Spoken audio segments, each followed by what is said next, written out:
One Piece анимесін көріп бастағаныңызға қанша уақыт болды? One Piece анимесін бүгінгі тақырып сізді қызықтырып тұр деген ойдамын. Арнамызға жазылып қоңырауша түймешесін басып қойыңыз. Ал біз бастаймыз.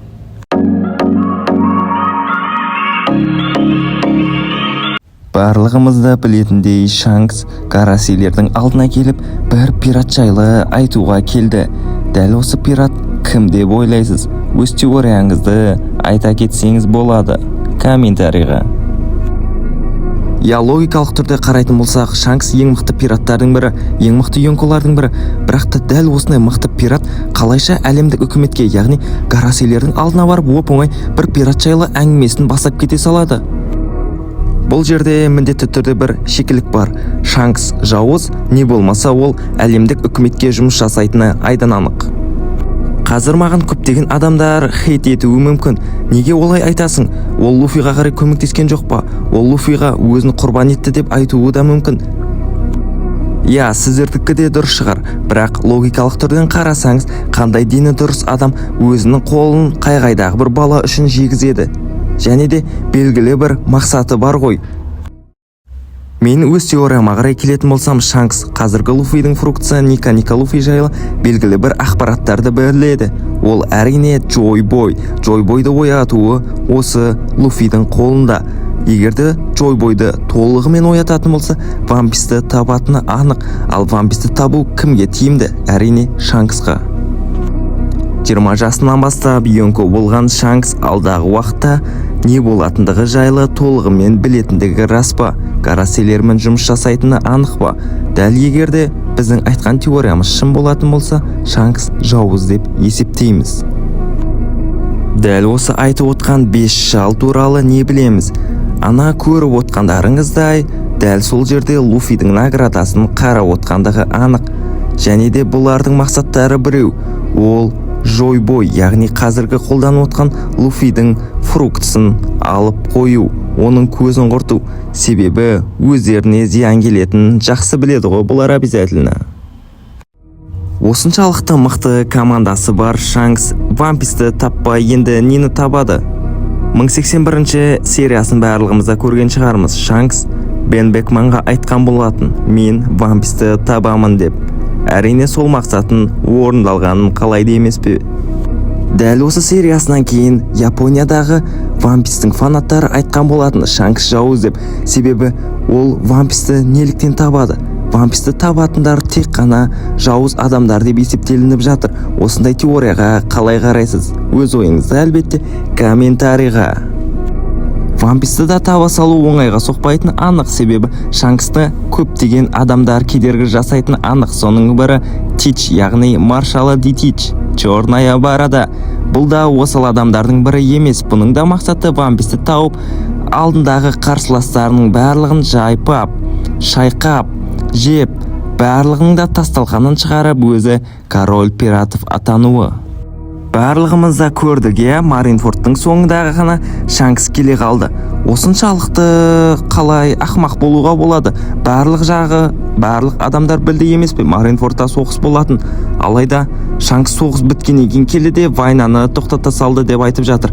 Бірақ та мен бұған толығымен келіспеймін. Қандай дені дұрыс адам осындай хабардан бейхабарсыз болуға болады?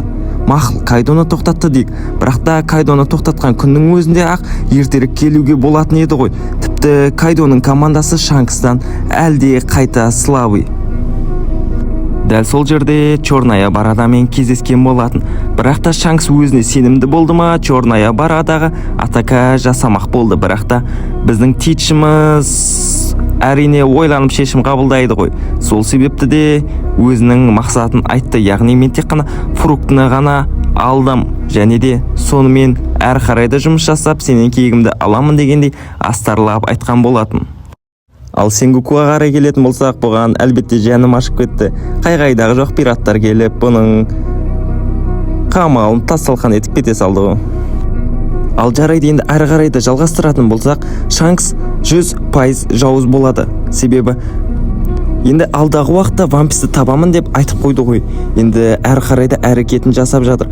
Бірақ та бұның наградасы толығымен өскен жоқ. Мысалға Луфидікі күн сайын өсіп жатқан болса, Шанкстікі әлі сол баяғы 4,5 миллиард бели болып тұр. Шанкстың кішігірім өміріне қарай келетін болсақ, баяғыда Роджер мен Шебектің шайқасқандығын барлығымызда естіген шығармыз. Дәл сол шайқаста Роджер Шебекті жеңіп, соның кемесінен осы қызыл шашты баланы, яғни Шанксты тауып алған деген теориялар бар. Яғни бұл Шанкс Шебектің баласы болуы мүмкін дегенге келісер медіңіз? Көзінің астындағы шырамға ие болған бұл Шанкс алдағы уақытта да One Piece'ті табамын деген өзінің іштей бала күнінен бері, яғни Роджермен кездескеннен бері өзінің бір белгілі бір серті бар секілді. Ал қасындағы Баги болатын болса, онымен шайқаспайтын секілді. Себебі екеуі де бір, қалай айтсам екен, бір қу секілді. Екеуі One Piece'ті тауып соңында өздері бөлісіп алама, сондай бір теорияларда естіген едік. Егерде Шанкс шынымен де әлемдік үкіметке жұмыс жасайтын болса, бұл Роджерге иттік жасағанмен бірдей емес пе? Егерде ол әлемдік үкіметке қарай жұмыс жасайтын болса, не болмаса One Piece'ті табатын болса, бұл қайсысына қарай өтеді? Бұл жағы түкте түсініксіз болып кетті, шынына қарай келетін болсақ. Гарп, Сенгоку, Грин Булл, Тич, барлық көптеген атақты пираттар мен адмиралдар Шанксты өз атымен атамайды, яғни оны тек қана қызыл шашы, красноволосый деп қана айтатынын сіздер естіп едіңіздер. Егерде One Piece'ті толығымен мұқият көріп оқитын болсаңыздар, оны тек қана қызыл шашты дейді. Ешқандай адам Шанкс деп атаған емес. Осы Шанкс алдағы уақытта Гарасилермен шайқасады ма? Себебі бұл бәрібірде пират қой, бұны Гарасилер түсініп отырма. Не болмаса бұл қалайша One Piece'ті табамын деп Бекманға айтады да, әлемдік үкіметтің алдына келіп бір пират жайлы оп-оңай айта салуға болады. Менің шынымды айтсам, өзімнің миым қатып кетті. Өз ойларыңызды комментарийға қарай жазсаңыздар, себебі сіздердің де теорияларыңызды естігім келеді. Мен сіздерге 100% айта аламын. Осы Шанкстың айтып отқан пираты ол әрине Луфи. Яғни бала күннен бері осы Луфиді аңдып келе жатқан Шанкс One Piece'ті табатындығына сенімді. Шанкс осы Луфиді әрине қолданып жүр, себебі Луфи король пират болады. Король пират болған адам One Piece'ті табады. Дәл сол One Piece'ті тапқан кезде оп-оңай Шанкс келеді де Луфимен шайқасып бір жерін айырамын деп ойлап отқан шығар. Бірақ та ол ойы жүзеге аспасын деп біз тілейміз. Дәл осы видеода айтатынымыз, енді алдағы уақытта Луфи король пират болатындығына сенімдіміз. Бірақ та One Piece'тің авторы ода айтқан болатын. Дәл осы One Piece анимесінде, яғни аниме тарихында болмаған ең үлкен соғысты жасаймын деп отыр. Енді өз ойларыңыз айта кетіңіздер. One Piece аниме тарихындағы ең үлкен соғысты жасайтын болса, ең үздік аниме болатындығына қалай қарайсыздар? Себебі Баруто, Наруто секілді анимелер бұған шыдамас, оларда қолдарынан келгендерін жасайды. Енді осымен видео тәмам. Арнамызға жазылып қоңырауша түймешесін басып кетіңіз.